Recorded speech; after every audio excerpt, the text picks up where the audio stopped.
The next section in this discourse is about the abandoning of the hindrances. Now, I have mentioned the hindrances as being part of the fourth foundation of mindfulness, to become aware of the content of the mind if any of the hindrances have arisen. But here we have another way of seeing how the Buddha actually expressed himself, and also maybe a little more detail on it.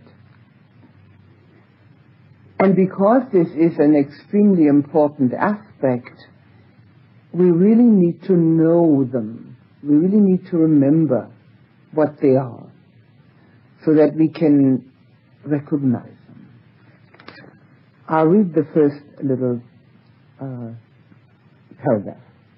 Endowed with the noble aggregate of moral discipline, the noble restraint over the sense faculties, noble mindfulness and clear comprehension, and noble contentment. Now, obviously these are all the parts of this sutta that have already gone before this. The moral discipline, restraint of the sense faculties, mindfulness and clear comprehension, and contentment. These were all the aspects that the Buddha mentioned are necessary in order to have the pathway clear for the meditation and the insight. He resorts to a secluded dwelling, a forest, the foot of a tree, a mountain, a glen, a hillside cave, a cremation ground, a jungle grove, the open air, a heap of straw.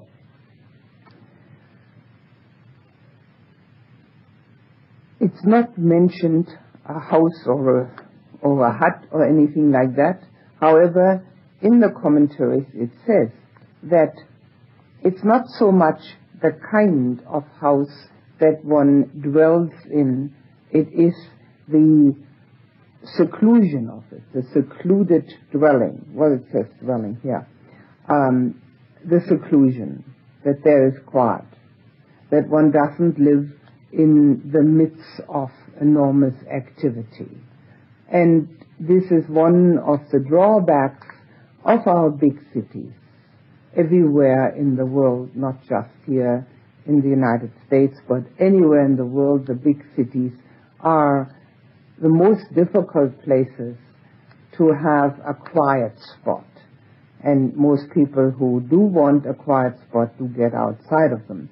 The foot of a tree is interesting. It doesn't just mean sitting at the foot of a tree, because there is a tree in India and also in Sri Lanka, you can see that. It has what are called buttress roots. The roots are above the ground. They are sometimes as high as this, sometimes as high as that, or as this. And they are sort of rounded, and they go around like that. So if you're sitting inside, you're sitting like in a little house. And the tree itself is your roof. And they're really lovely places to meditate. Trees have a sort of I don't know if you've noticed that, but it's very noticeable in the redwood trees of California. Trees have strength. There's a feeling of protectedness. There's strength, and there's also a feeling of rootedness. So the Buddha was born under a tree. He attained enlightenment under a tree, and he died under a tree. And he often said just like he says here, to go to a forest to meditate, to go to the foot of a tree, to a glen, a hillside cave, then of course a cremation ground. The cremation ground is mentioned because there are the cemetery meditation methods which are better done at a cremation ground, and that would be hard to do in our society because that's not where you can sit. Cremation grounds don't even exist here in our society. They do that in a very hygienic building. A jungle grove, open air, a heap of straw. The the trees that were, this particular tree is very common in India. It's all over the place. And it's usually enormously big. So that even in bad weather, even if the weather is not perfect, you're still protected from the weather.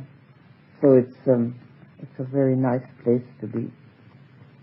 So he says one resorts to a secluded dwelling. In other words, one has it nice and quiet, like we seem to be having it here now. After returning, why, was there noise again? No. Oh, I see. Oh, right, I forgot that. After returning from the alms round, it's getting the meal, following his meal, he sits down, crosses his legs, holds his body erect, and sets up mindfulness before him. Now, the word sets up mindfulness before him is often a surprising way of expressing it. The mindfulness before him, it's in the Satipatthana Sutta also like that. To set up mindfulness before one means that one is watching the breath. The breath as it comes out and goes in and comes out and goes in. Because the mindfulness that we're setting up is very often right here where the breath comes in and out. And so this is what it means. So the abandoning of the hindrances are here explained in the context of meditation, how they have to be abandoned in order to meditate. Of course, they do have the context of having to abandon them in daily life also, but they are here explained in the context of the meditative process. Having abandoned covetousness for the world, he dwells with a mind free from covetousness, purifies the mind from covetousness. Now that to covet is the desire for sensual gratification, or greed, if one would like a nice short word which tells it quite clearly, and which is the first hindrance. And in order to meditate properly, of course, there has to be the seclusion from sensual desire. If we have sensual desire while we're trying to meditate, it's just impossible. There's no way. And if the sensual desire is too strong in one can't get to the meditation. The mind is excited. So sensual desire could be for any one of the things that are available to us. It can be for food and drink. It can be for another person. It can be for objects, ownership of objects. It can be for physical comfort. Any kind of desire which arises in the mind stops the meditative path very effectively. Now the commentary tells what to do about that, which is quite interesting. The Buddha does not say that here, what he should do, what the king should do. He's talking to the king, as he was all the time. But here it says, there are 6 things that need to be developed for the abandoning of sensual desire.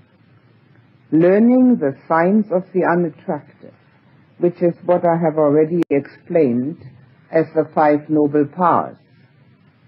Seeing the unattractive, we can use the word attractive instead of delightful, seeing the unattractive in the attractive. And of course, vice versa, seeing the attractive in the unattractive. But here, we are concerned with greed, with the wanting. So we need to balance that with seeing the unattractive. That's the balancing. And because this is the middle path, we always have to balance. The whole thing is a balancing act. It's never an extreme in one way or another. It's always a balance. And because people often don't know where the balance is. That's why then the path is not clear, because they overdo one or the other, the turning away or the turning towards. One or the other is overdone. So learning the sign of the unattractive, to see that which is unattractive in the attractive. So what's unattractive? Unattractive is that everything is impermanent and falls apart. And if one has, for instance, done this opening the body with as if it had a zipper and taking out the bits and pieces, one can from that infer, without a shadow of a doubt, that everybody has those bits and pieces inside. So what's so attractive about that? So if we have an enormous attraction, we have to see the unattractive. If it is an object, any kind of object that we want, then we can see that that too will fall apart, that it needs to be looked after, that it has all sorts of impediments. That's a word the Buddha uses for material objects. There are impediments with each material object. Look at any material object that you've ever owned or own now. Each one has an impediment. None of it can be just left to its own devices. They have to be looked after, they have to be cleaned, they have to be locked up, they have to be replaced, they have to be fixed. And if you just look at cars, automobiles, I mean, the whole misery becomes very clear, doesn't it? It's one of the most miserable things to own, and yet people need it. So that's one of the things to do. When desire arises, immediately to see the other side. When we have desire for something, obviously we think it's extremely attractive, otherwise we wouldn't desire it. We would think it's very attractive and that it will make us very happy, otherwise we wouldn't want it. Right? So at that time, to see the unattractive will give us a balance. It will not make us disgusted, because we're already overboard on the attractive side.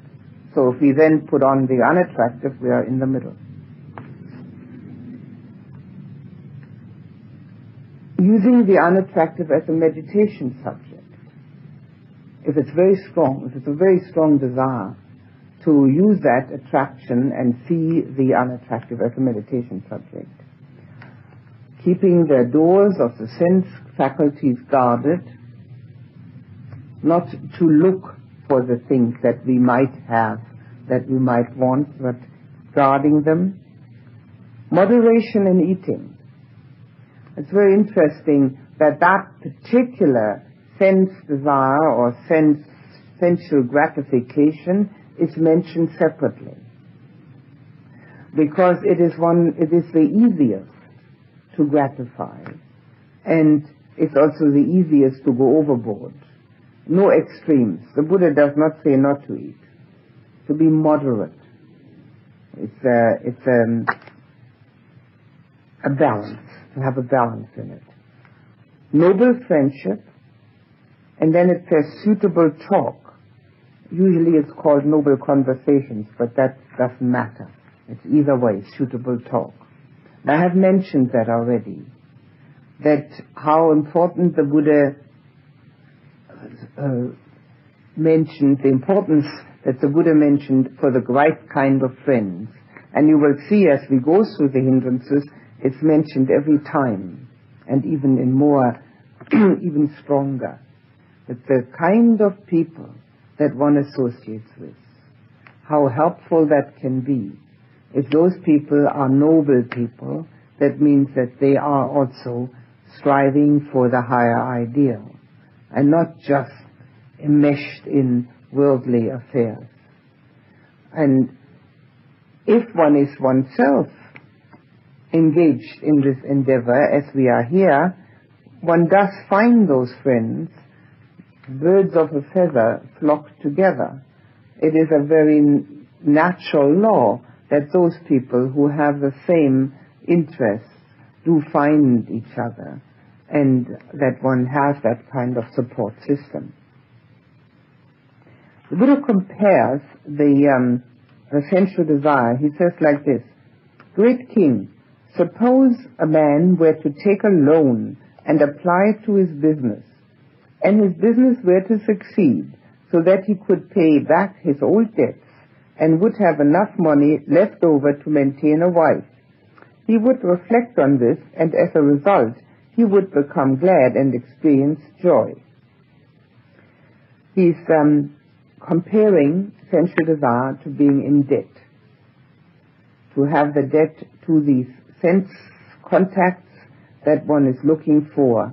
And because of that, if we are in debt to our senses, we don't have any freedom, because we always have to comply with that urge.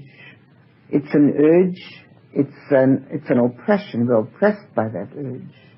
If we can shake that free, it's a feeling of freedom. That doesn't mean that we don't have any pleasant sense contacts. Obviously we do. It would be quite impossible not to. We also will have unpleasant ones. It's impossible not to. But the urge for the sense contact. But it also does not mean to be disgusted with one's sense contact, but to recognize how they operate, and I have already explained that with the aggregates. So he's saying that if you have paid your debt off, and you've got money left over for your family, you'd be joyful and glad. And that means that if you haven't got the sensual desire, you have a feeling of freedom and gladness, which will help you to meditate. The whole thing is geared towards meditation, because the next sector will then talk about the meditation. The second hindrance: having abandoned ill will and hatred, one dwells with a benevolent mind, sympathetic for the welfare of all living beings, and purifies the mind from ill will and hatred. This second hindrance, to be abandoned, as he's talking about meditation, it's quite obvious that one can't sit down and meditate if one is angry at somebody. If one's angry, one's angry. But then the mind just takes on like a dynamic of its own. If there is anger in the mind, or even sadness, or sensual desire, or any of these things, the mind's dynamic is that it churns. It's churning, and it can't meditate. A churning mind cannot meditate. That's why the Buddha is giving the instructions to first make sure that the mind is at ease, and then it can do this. Now the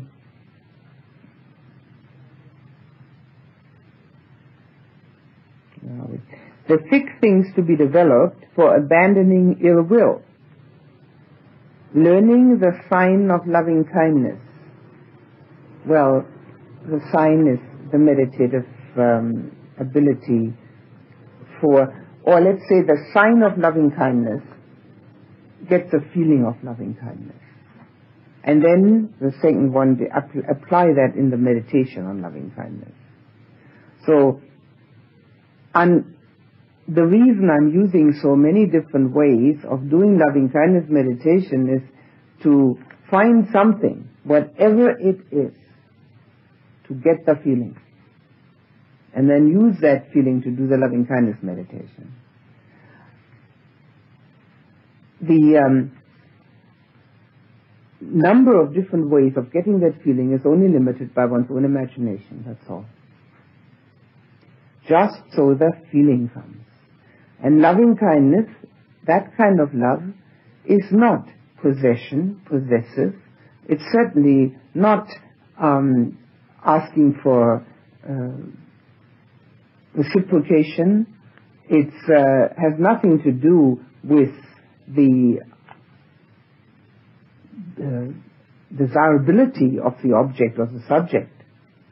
It's developing the quality of love in the heart. That's all that this is about.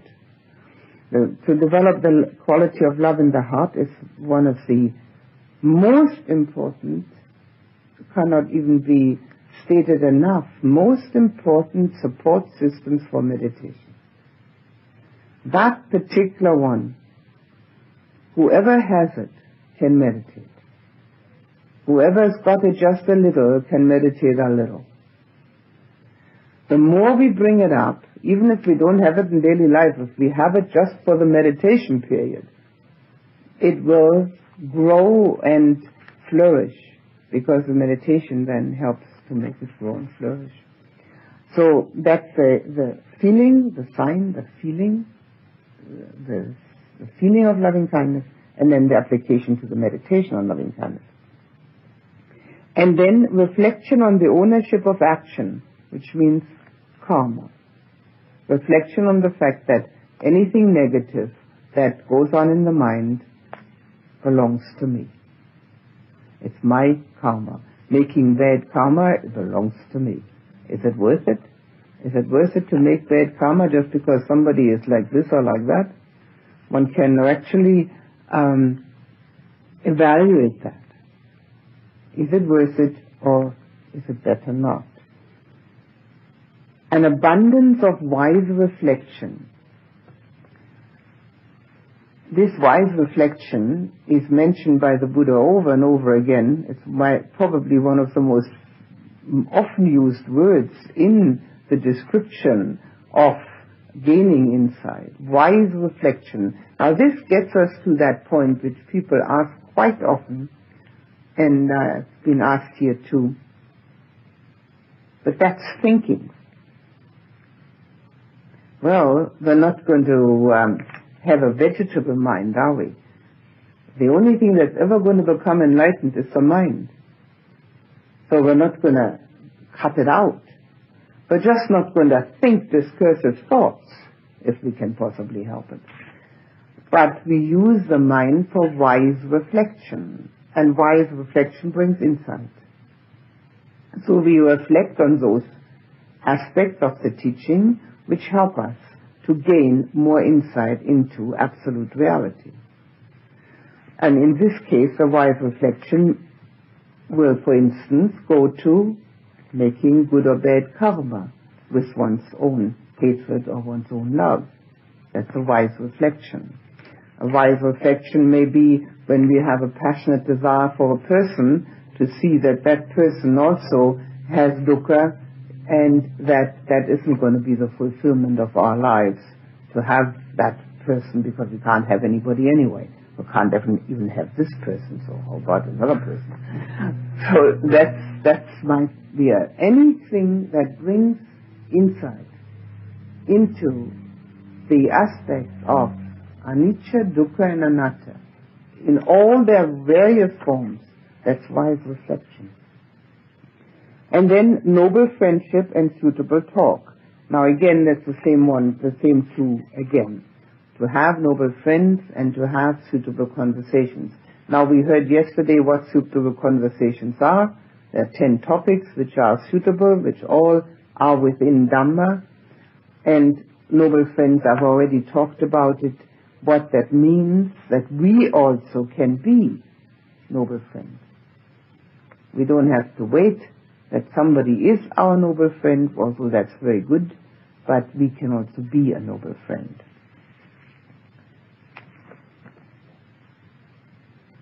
And then the Buddha gives a simile. Again, great king, suppose a person were to become sick, afflicted, gravely ill, so that he could not enjoy his food and his friends would decline. After some time he would recover from that illness, would enjoy his food, regain his bodily strength. He would reflect on this, and as a result he would become glad and experience joy. So what the Buddha is saying there is that we reflect on the absence of our defilements. If we know that we are feeling love and compassion for others, we reflect upon that, because that brings joy and gladness, that we were able to feel like that. And if we have no sensual desire or are able to overcome sensual desires, we reflect on that. If we have not overcome it, we reflect wisely how to overcome it. So our reflection is always a way of gaining more insight. Become more and more aware of where our good strong points are and where our weak points are, with as much honesty and clarity as we can possibly muster.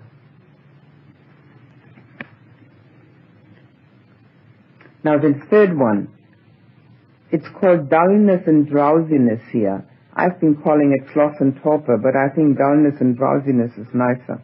It's a newer translation. I like it better. Having abandoned dullness and drowsiness, one dwells perceiving light, mindful and clearly comprehending. One purifies the mind from dullness and drowsiness. Now that's the third hindrance. And that's strictly referring to the mind. The mind is dull, the mind is drowsy. And perceiving light means nothing other than when there is dullness and drowsiness, to make sure that the eyes open and look at the light, because that brings new energy. A mind which is dull and drowsy is a mind without energy, and a mind without energy cannot possibly meditate. The more negativity we have in us, the less mental energy. Negativity is the most, uses up the most mental energy. The more positivity we have, the stronger is the energy. And we can feel that from anybody, even not only just from ourselves, but from other people also. The positivity of being at ease, equanimous, and joyful brings always new energy. So dullness and drowsiness of the mind, sometimes it is due to physical tiredness that cannot be helped. But if it is strictly due to the fact that the mind just can't rouse its energy, it just can't be bothered, then perceiving light means to look at the light. Open the eyes and look at the light. Mindful and clearly comprehending, becoming aware of this difficulty, of this hindrance, and comprehending it. Seeing with clear comprehension, does this help me to gain insight into anicca, dukkha, anatta? Well, surely not. So maybe I should rouse the mind to do something better.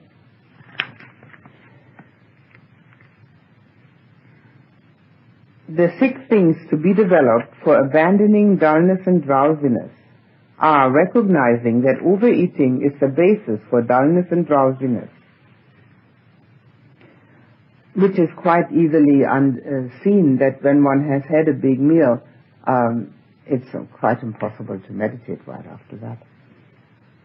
If necessary, changing one's posture, attention to the perception of light. Now the perception of light, if one is a skilled meditator, one can bring up the light in one's mind.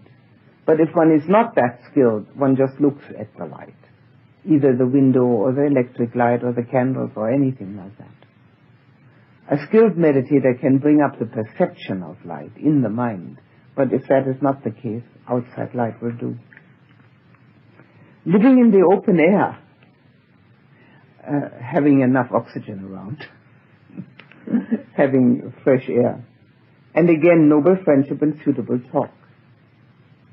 Recognizing the danger of dullness and drowsiness. That danger is only recognized at the moment when we see the urgency. That there's nothing more urgent than this practice. The Buddha compared this, that we are children that are playing in a house on fire. And first of all, we don't even know that the house is on fire because we're kids. And secondly, we don't want to let go of our toys. So we don't jump out. And the house on fire is a whole of samsara. Full of dukkha, full of fire of passion, of wanting and not wanting. And if we think that we can never find a place where there's no burning, we're mistaken, because once the house is on fire, it will burn down. So the urgency only arises when we see that. And with that urgency, then we will see that it's necessary to arouse the mind from dullness and drowsiness. The dullness of the mind is a little different from the drowsiness. The drowsiness can be because, as I said, of tiredness. And that can be quite justified tiredness. But the dullness of mind is something else.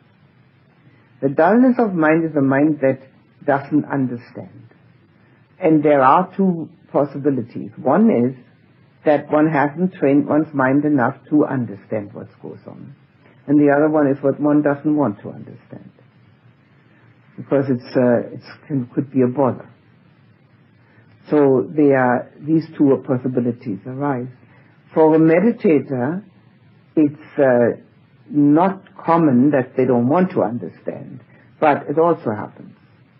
Because one may come to the meditation in order to have peacefulness, just like this king. He wants a bit of peacefulness. He doesn't really want to know everything. But eventually, of course, one sees the necessity for insight. If one has come to the meditation just to have peacefulness, it doesn't matter if eventually the mind recognizes the fact that that's not enough, that there has to be insight, because peacefulness in meditation also doesn't last. Now he gives a simile for this dullness and drowsiness.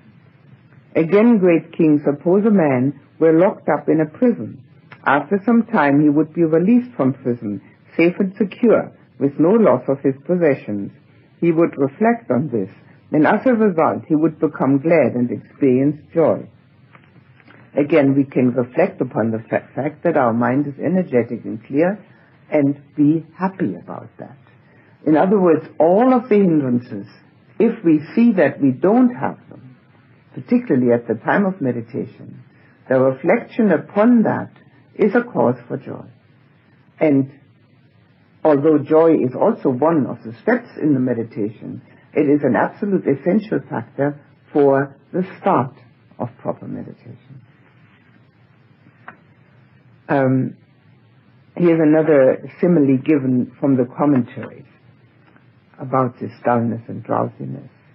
A man is placed in prison on a festival day. On a later festival day he thinks, previously, due to my own heedlessness, I was bound in prison, and I did not enjoy that festival, but now I will be heedful. Heedful is another word for being mindful, paying attention. Thus he becomes heedful, so that his foes do not get the chance to have him imprisoned. And having enjoyed the festival, he utters the joyful exclamation, "Oh, what a wonderful festival!" And similarly, a meditator thinks, dullness and drowsiness are a major cause of harm. So he develops the 6 things and abandons the hindrance of dullness and drowsiness. And when he has thus abandoned them, then just as a man freed from imprisonment enjoys the beginning, middle, and end of the festival even for a week, so the meditator enjoys the beginning, middle, and end of the festival of Dhamma, and attains arahatship, together with the analytical knowledges. I'll explain those some other time, the analytical knowledges. Therefore, the Exalted One says that the abandonment of dullness and drowsiness is like release from prison. But this is another explanation of why it is so important to let that go, which comes from the commentaries. The first one, which I read, is the Buddha's own words, and then the commentaries give more detail, but this one is very nicely done, so I thought it would be worthwhile reading it out, because the joy of not being dull and drowsy is very important, And he says when one can do that, one can even attain arahantship.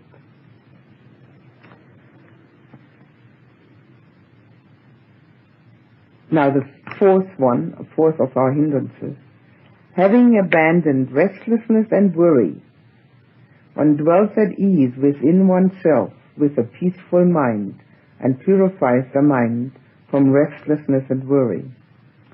Now see, restlessness and worry, according to these words, are the ones that take away most of the peace. Worry is, of course, absurd. Everybody knows that. But yet people worry.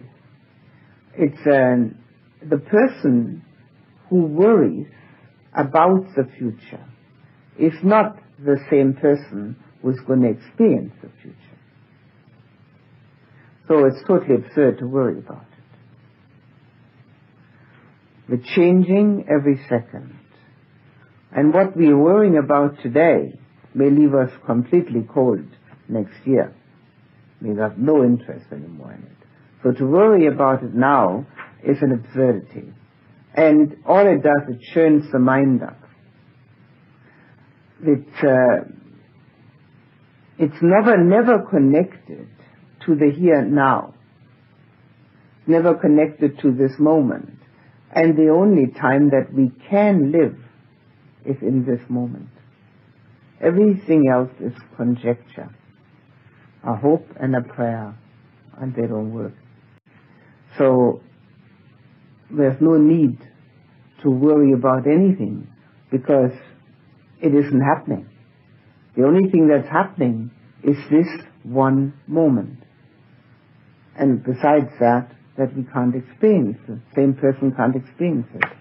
And the restlessness is unfortunately a feature of humanity.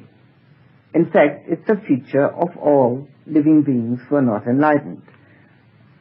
If you'd like to watch one of the birds one of these days, you will see the restlessness. They're not just pretty feathered companions, they are actually a mirror. They are completely restless. You will hardly ever see a bird that's not moving, even when it's sitting still. It's always looking around. It's constantly moving because it's afraid. It's afraid to be attacked. It's afraid for its life. It's afraid that its food will be taken away. You can see the restlessness in the bird and relate it to yourself. When we have been sitting long enough, we would like to get up. When we've been standing long enough, we'd like to sit down again. If that's no longer applicable, then we want to lie down. Have we been lying down long enough? We want to get up again. Have we been reading long enough? We want to take a rest from that. There's always something we want to do. We're never completely at ease. And it only goes away for the non-returner. However, on the way to non-returner, we can work on that and see it clearly that it is a feature of the dukkha of existence because we don't have complete fulfillment within. So the restlessness which arises is that we are looking for complete fulfillment, no matter where and how and when and what. And because we haven't got it yet, naturally we're looking here and there. If the heart and mind were totally and completely fulfilled and didn't have any kind of lack, any kind of anything missing at all, then there would be no longer any restlessness. That is only possible when the me illusion has been so minimized that it doesn't have any effect anymore. In fact, it actually needs a complete loss of it, never to return again, so that restlessness is totally eliminated. So at this point in time, when it is still there, we need to see that it has the effect of disturbing meditation. Because we can't be at ease and peaceful. So what we need to do at the time of beginning meditation, if the mind is playing tricks, to have the wise consideration that there's nothing to be restless about. There's nowhere to go and nothing to do. We are already that what we would like to become. We just haven't noticed it yet. That's all. So there's absolutely nothing to be done. And if that will help, or anything else, to quieten the mind, to be at ease, to say there is nothing that needs to be achieved or anything that needs to be known. Everything is already known because it slumbers within us. We just got to get there. Then the mind may have less restlessness in it, be more likely to concentrate. The 6 things to help one to abandon worry and restlessness. Much learning, which means Dhamma learning. It doesn't mean information about extraneous things. It means the learning of the Dhamma. Interrogation, which means questioning. Questioning about the Dhamma, so that everything becomes clear, how it all fits together, how this is a huge picture consisting of bits and pieces like a jigsaw puzzle that all fit together and make one beautiful whole tapestry. Questioning. Skill in the Vinaya. The Vinaya applies only to monks and nuns. So one would say that this skill should be the skill of moral discipline, restraint of the senses, mindfulness and clear comprehension and contentment. Those would be the skills that one should learn. Associating with wise people and noble friendship and suitable talk. So here we don't have just noble friendship, we have also the association with wise people. The association with, it's quite definitely meant association with such people who have the knowledge of the Dhamma and can show the way within the Dhamma. This is what is meant here. The simile the Buddha gives, great king, suppose a man were a slave without independence, subservient to others, unable to go where he wants. After some time he would be released from slavery and gain his independence. He would no longer be subservient to others, but a free man, able to go where he wants. He would reflect on this, and as a result he would become glad and experience joy. So the Buddha is comparing restlessness and worry to being a slave. And restlessness and worry do that. They push one around. One is no longer able to do with the mind what one wants to do. They push one somewhere. And then one is inclined to think that all of this stuff that one is worrying about and that one is restless about is justified. Because the mind is doing that. This is the worst mistake one can make. This is a lack then of clear comprehension. Anything that doesn't help to see anicca, dukkha or anatta is not justifiable. It's just a thought process. That's all. Anything that fosters sensual desire, ill will, dullness and drowsiness, restlessness and worry, anything that fosters any of that is the wrong way, going in the wrong direction. And if we go in the wrong direction, we shouldn't be surprised if the meditation doesn't work. Meditation is not possible as an extra activity piled on top of all the other worldly activities. It just doesn't work that way. Meditation has to be embedded in this whole aspect that the Buddha is explaining here to the king. He will come to the meditation as the next step. It has to be embedded in all of that so that it becomes the feature of the mind. Even when the mind is not meditating, even when one is meditating, it still retains a meditative quality. Doesn't mean that one meditates all the time, but because it can, first of all, it can keep quiet. It doesn't have to talk all the time, the mind. It can keep quiet. And also, it can see the usefulness of thoughts or the uselessness of thoughts. So it has to be embedded in this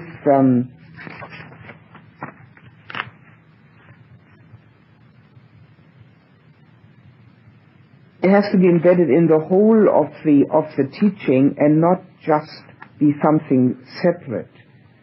If we allow the mind to worry and be restless, we have no control whatsoever. So we need wise consideration to get rid of that.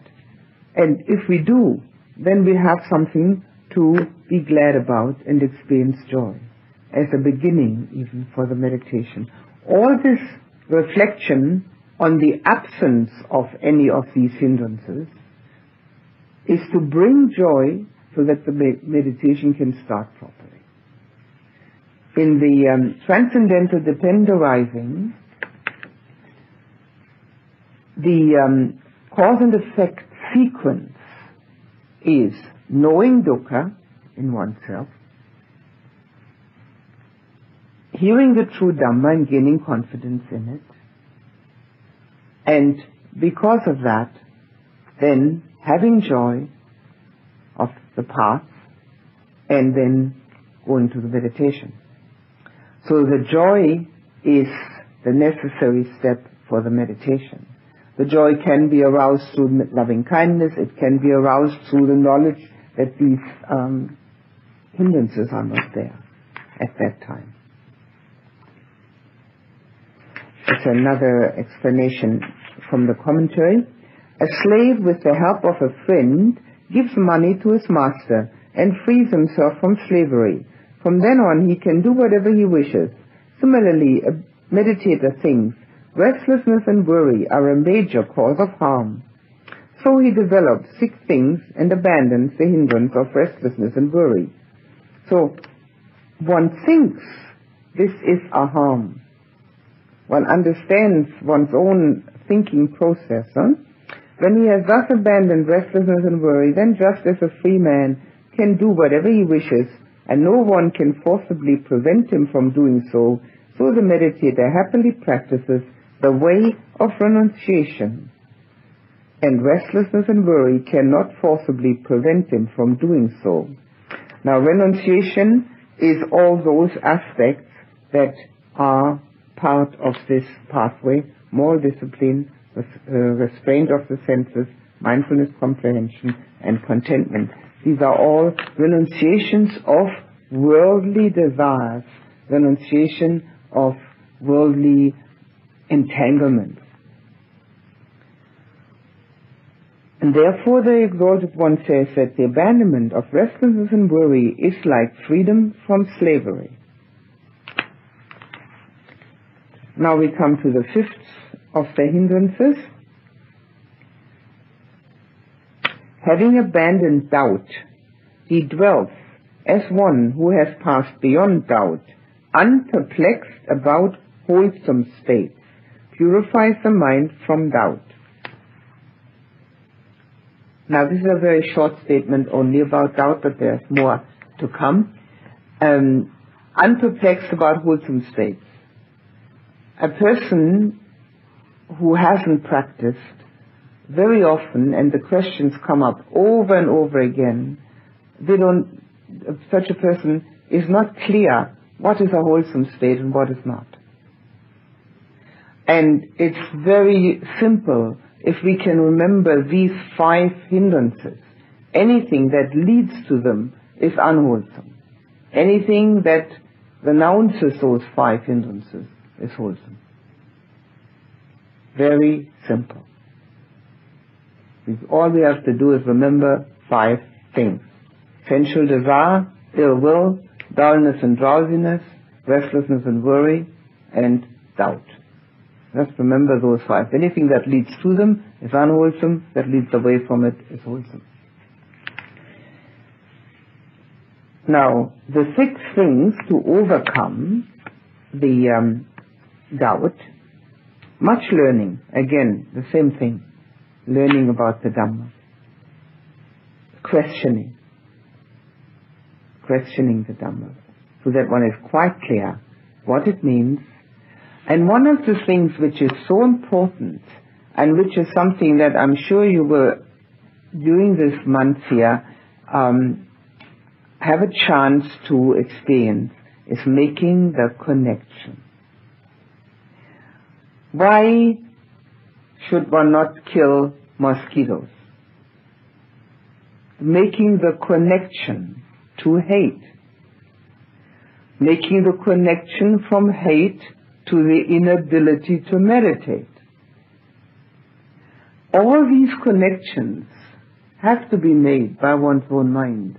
I try to set it up for you so that you can see it, but you'll have to make the connection yourself. So, why should one eat moderately?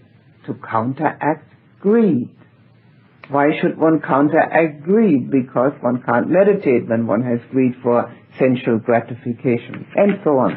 These are just the very their connections. The whole thing connects together. Everything has to be practiced, the whole lot. And as we practice, each one helps another one. And they all work together, and eventually the purification has taken place, and the whole thing falls into place. And the whole thing is easy then. Much learning, questioning, skill in those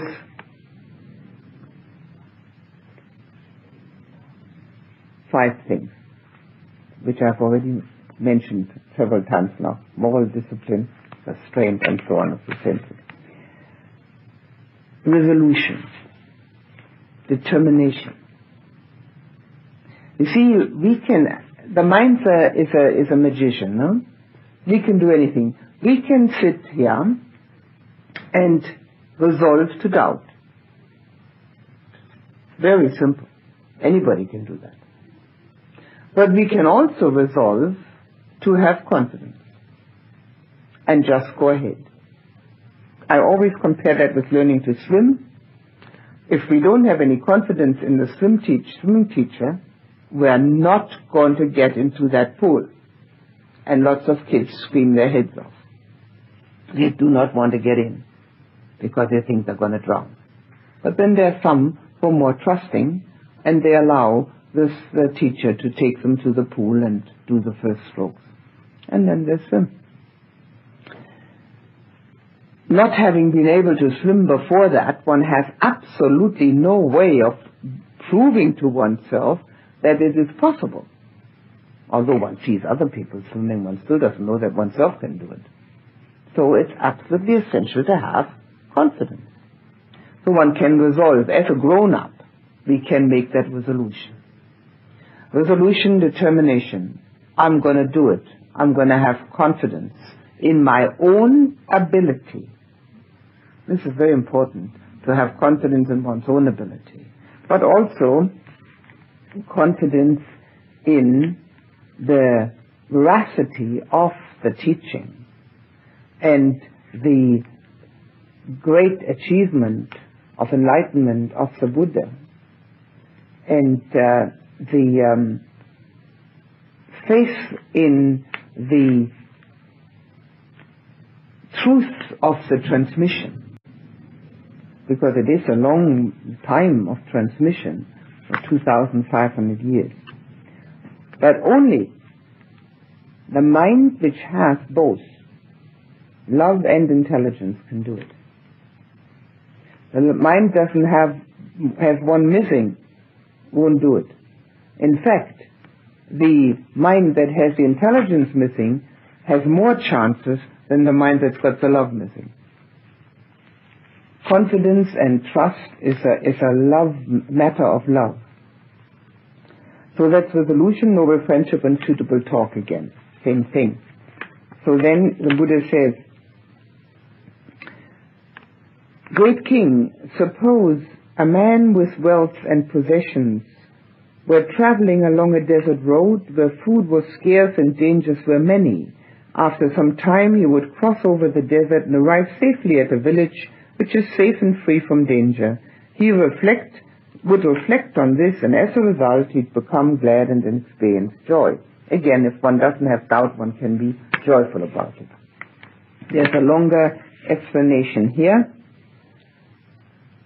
A strong man, having taken his valuables in hand, might travel through a desert fully armed, accompanied by his retinue. Thieves, having seen him even from afar, would flee.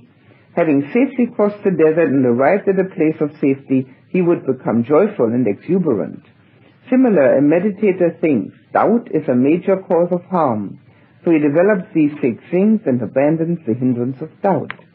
When he has thus abandoned doubt, then just as the strong man, fully armed, accompanied by his retinue, is fearless, taking no more account of thieves, safely leaves the desert and arrives at a place of safety, so the meditator crosses the desert of misconduct and arrives at the supreme place of safety, the deathless, the great Nibbana. Therefore, the exalted one says that the abandonment of doubt is like a place of safety.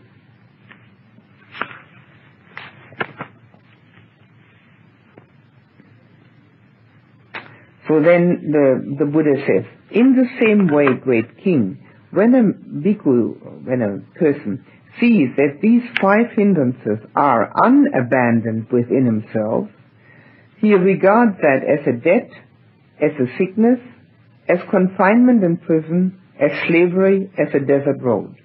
So these are the 5 similes the Buddha gives for these 5 hindrances. So one sees those hindrances and sees them in the way these 5 similes are given.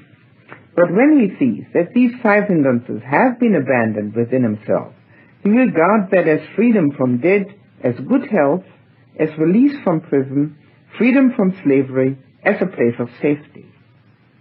So one should keep both in mind. That, for instance, the first one is debt, being in debt. And not having it is freedom from debt. But if one keeps that in mind, one is obviously going to look for freedom from debt. Even though one may not be free from debt yet, but one looks for that. And the second one we can look at sickness and good health. Being hateful is sick, and not having hate is good health. So we can verify that within ourselves any time we wish. All we have to do is have mindfulness and clear comprehension of what's going on inside. And again, dullness and drowsiness is being in prison or wanting to be released from prison, freedom from slavery, the slavery of being a slave and not safe. Doubt is not safe.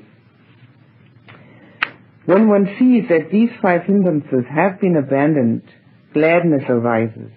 When one is gladdened, rapture arises. When the mind is filled with rapture, the body becomes tranquil. Tranquil in body, one experiences happiness. Being happy, the mind becomes concentrated. So what the Buddha is actually saying is that one's got to get rid of those 5 hindrances. But it is like this. They are only uprooted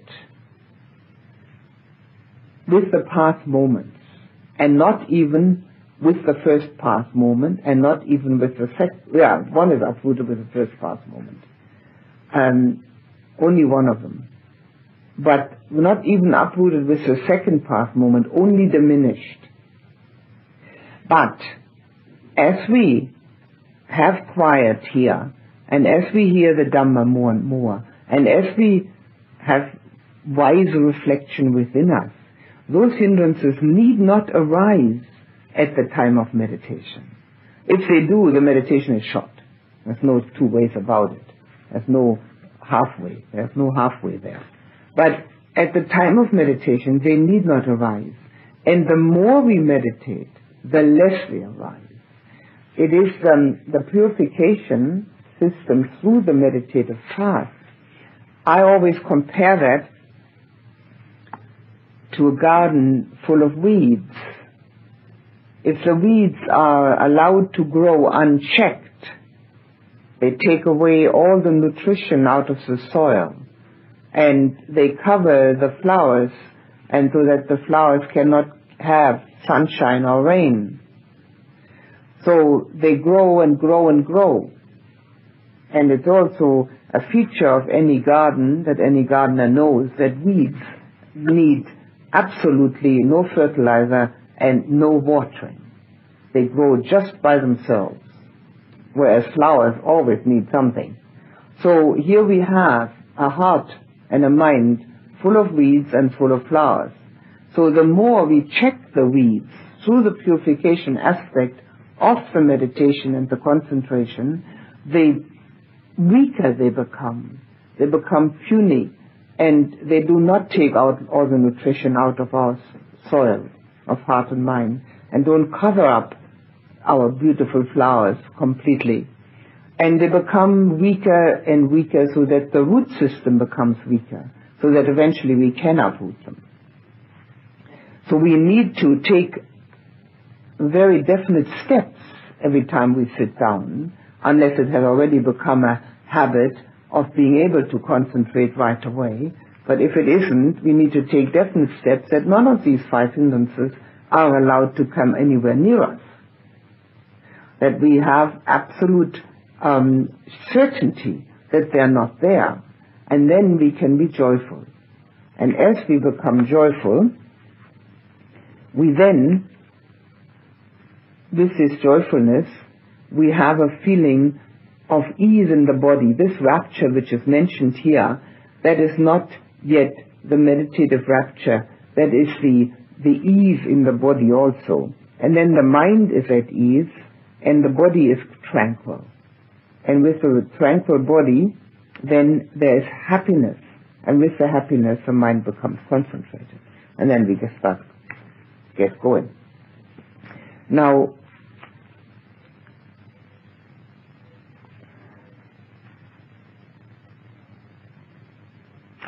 there are explanations about the joy and the gladness and the showering, but they more pertain to the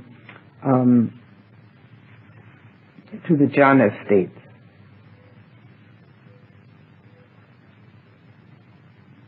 What is said here, that it's the mind which is free from disturbance, has that aspect of gladness in it. And the mind that is glad, of course, the body is not a great nuisance. And then when the concentration does come, then mind and body are both joyful and rapturous. Here's another explanation of this bodily and mental happiness.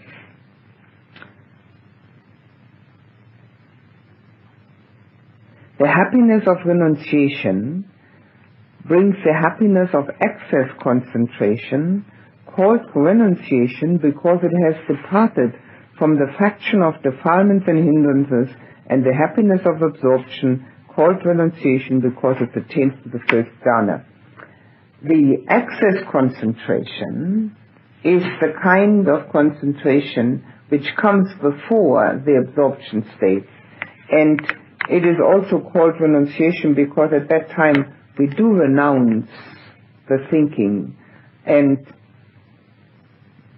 the defilements and the hindrances are renounced to the extent that the access to the neighborhood concentration arises where the thoughts are still in the background, but they no longer impinge. There is a feeling of being concentrated on the breath. That's the access concentration. And then, of course, the absorption is a real renunciation of the hindrances. And that pertains to the first jhana. The first jhana that we will discuss tomorrow. So the Buddha never talked, and neither do the commentaries, about momentary concentration. That's a later development. Somebody thought about that. It's called in Pali Kanika Samadhi, but the Buddha and the commentaries never talk about it. It's either access, it's upachara Samadhi, or it's the full concentration, which is the absorption, which are the jhanas. And the access concentration is already a state of meditative progress, whereas the momentary concentration is what we do when we dial the telephone. We've got to be concentrated not to get the wrong number. So it's not really a meditative achievement. So therefore, this is not mentioned.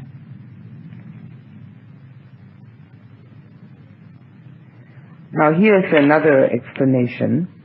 The phase from the abandonment of sensual desire up to the experiencing of happiness by one tranquil in body is said to be the preliminary meditative development, not absorption. So we abandon the five hindrances, and there is happiness because of that tranquility, which is a preliminary. But when it becomes concentrated, the mind, then both the preliminary and the absorption is intended. Happiness is the cause for absorption, just as it is for the development of access, and because absorption is to be described in the formula for the first jhana, it is achieved by means of the cause and effect relationship. The preliminary happiness, the happiness of absorption, is also a cause for absorption concentration. So the cause and effect relationship that is mentioned here, and there are many cause and effect relationships which we can cite, which is cited here, is the abandoning of the hindrances and knowing that they have been abandoned at the time of sitting down, and therefore being glad and tranquil, and therefore the joy that arises leads to the absorption.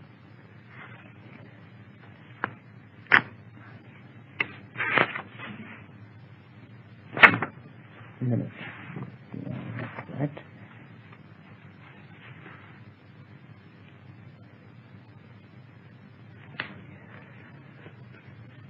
Tomorrow, when I will start on the jhana explanations, we will also see that the jhanas themselves, the absorption, just the Pali word for absorption, counteract the hindrances. And the hindrances are like the headings for everything that ails us. Everything. They're the five headings for everything that ails us. We can put everything else under those five headings. And as I said, we don't uproot them, but every moment of concentration is a moment of purification. So the more we cut down on those weeds, the weaker they become, and the more we have the purification which brings joy and gladness and equanimity, and brings with it a totally different feeling of this aliveness. Everybody has an aliveness in themselves, unless one falls apart completely and becomes completely drowsy and dull. But if that isn't the case, one has an aliveness within, and this aliveness is under the sway of how many hindrances are there. And with that, we can also understand why the Buddha said, unhappiness is a defilement. So unhappiness is caused because of a defilement. It's either wanting or rejecting, therefore unhappiness. Since one of the aspects of abandoning the doubt and also abandoning restlessness and worry is questioning, now is the time for questioning.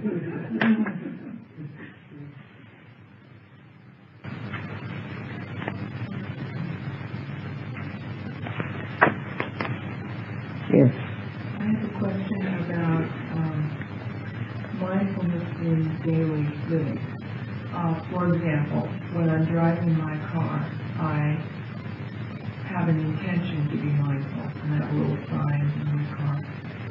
And I was under the mistaken impression that that was what is called momentary concentration, because I'm not always concentrated. I mean, I'm driving my car, so I have to be aware of other cars and, you know, my car and shifting and all that kind of so forth. And so perhaps it's a kind of concentration, and it's an intention of like I might even be like using metta when I'm driving in order to, you know, wish the other drivers well or something like that. So there's something going on there, and I'm not quite sure whether is it the access concentration, going in and out of access concentration then?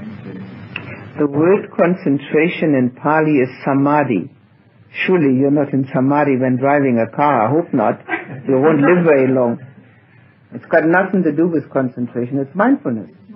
Yeah, paying attention. And if you don't pay attention, you're going to run into the next tree or lamppost. You've got to pay attention. So being mindful while driving is a survival mechanism. It's not a great feat. I mean, it's survival. But I mean, I also use it so that I don't engage in discursive thinking. I mean, if I'm aware of touch contact as I'm sitting in my car with my mind, sure, that's good. So that's a bit of mindfulness. Yeah. No, the word for concentration in Pali is Samadhi. And momentary concentration in Pali is Kanika Samadhi. And it's actually contradiction in terms. There's no such thing as momentary Samadhi. You know, I mean, either you got Samadhi or you haven't. So, I mean, somebody dreamt it up. The Buddha didn't. I only mentioned that because some people might have heard of that momentary stuff, and it's not really there. Yes. I've been listening to all of this, and I guess I have a lot of feelings of being blocked at certain times, and I'd like to ask you a bunch of questions. The first one is, I have a lot of difficulty when you describe the process of looking for the unpleasant in the pleasant. Well, most people do. And the object of that is to reduce the sankhara. The what? The greed. The greed, yes. Greed is lopa. Okay. If you want the Pali word for that. Yes. Of the reaction. Whether the wanting, the being, you know, passionately desiring and wanting and being unhappy when one doesn't get it and all that. So you would only have to practice that discipline if there was greed involved. Like you can enjoy pleasant contact with beautiful things so long as there's no greed. That sounds like a nice theory.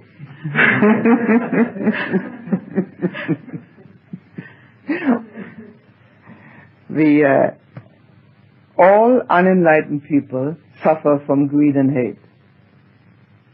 They suffer from the 5 hindrances. Everybody. And some have more greed and some have more hate. But everybody's got both.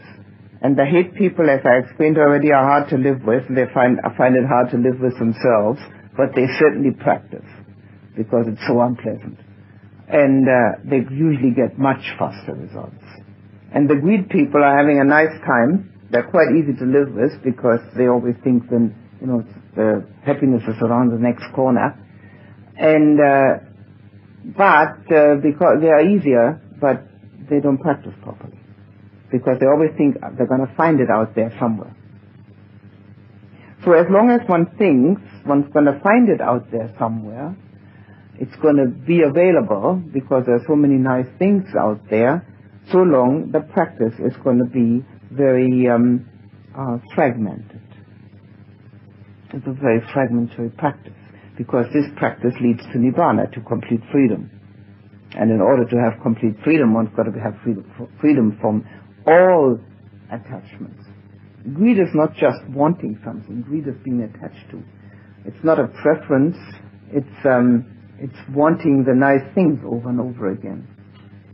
But if you are in the moment with something, just in that moment with something, and it's lovely, and you can't have greed for it because it's there with you. You concentrate in it. No? Well, that depends how the reaction is. I mean, you can recognize that something is pleasant, the recognition, but if you want it again, that's greed. Yeah. So at that point, when you feel the greed or wanting more, then the practice is Oh, I don't know. It doesn't sound quite right. No. You see, looking for the lovely is greed. Looking for it in any manner or form. If it arises, that's fine. But looking for it, going in that direction, trying to find it, does not give the understanding of anicca, dukkha, anatta. Every purpose that we have in the practice is to see either anicca, dukkha, or anatta.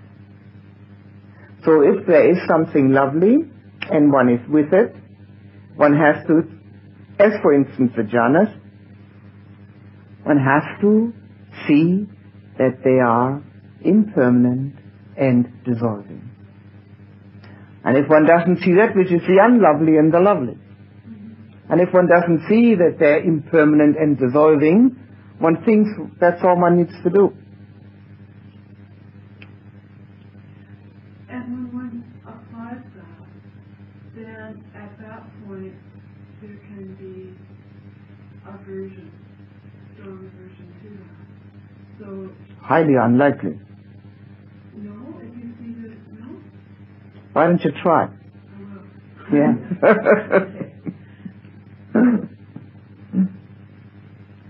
Anything else? Yes. Yes, we are the 10 subjects of talk. The 10 subjects of talk. Yes. I'll have to read them out to see how they are. Here, I will always have to find whether it's commentary or whether it's actually the Buddha. Here we are. Right here now.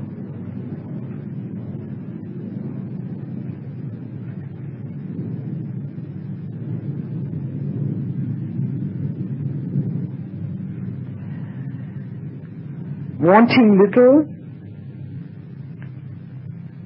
contentment, seclusion, but seclusion is also seclusion, not only physical. Seclusion is also seclusion from sensual desire. Aloofness from sense contact, disregarding of the senses. aloofness from sense contact. Arousing energy, moral discipline, concentration, wisdom, liberation, knowledge and vision of liberation, which is a review.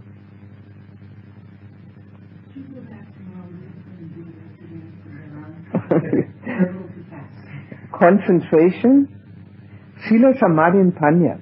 Concentration, wisdom, and wisdom or liberation. The last one is from wisdom, is then liberation. See, now first the moral discipline is the base, then comes the concentration, then comes the wisdom, and from that comes the liberation, and then comes the knowledge and vision of liberation. And one has to know that one has been liberated. One has to make a review of that. So these are the 10 suitable subjects of talk. So one can cut out quite a lot, huh?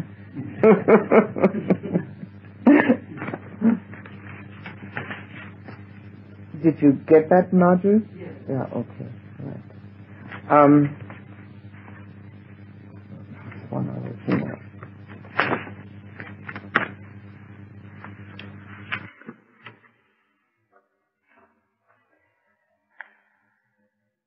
With the sense desires, there is another clue that the Buddha gave, which actually goes again in exactly the same direction, namely that he said that we make the mistake of trying to find the permanent in the impermanent. In other words, when we have desire for something or someone, whatever it may be, right?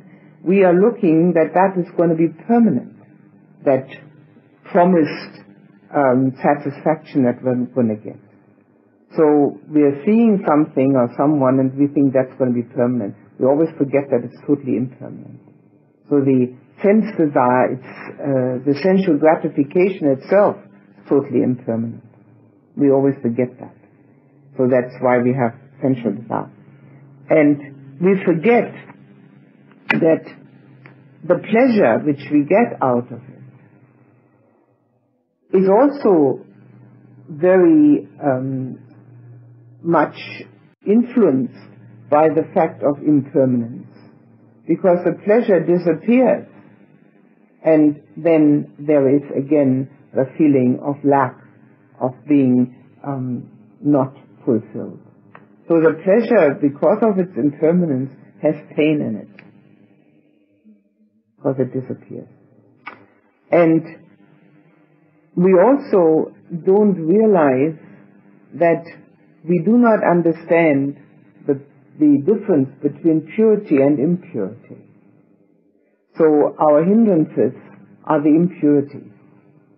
And we should see that quite clearly, that these are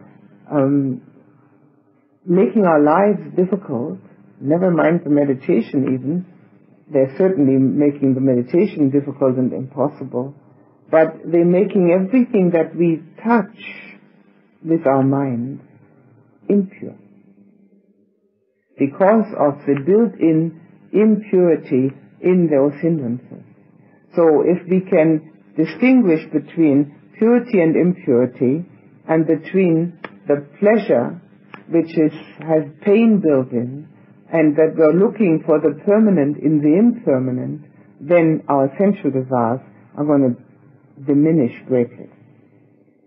And this is from another discourse. It's not in this one, but I thought I'd throw it in for additional possibilities.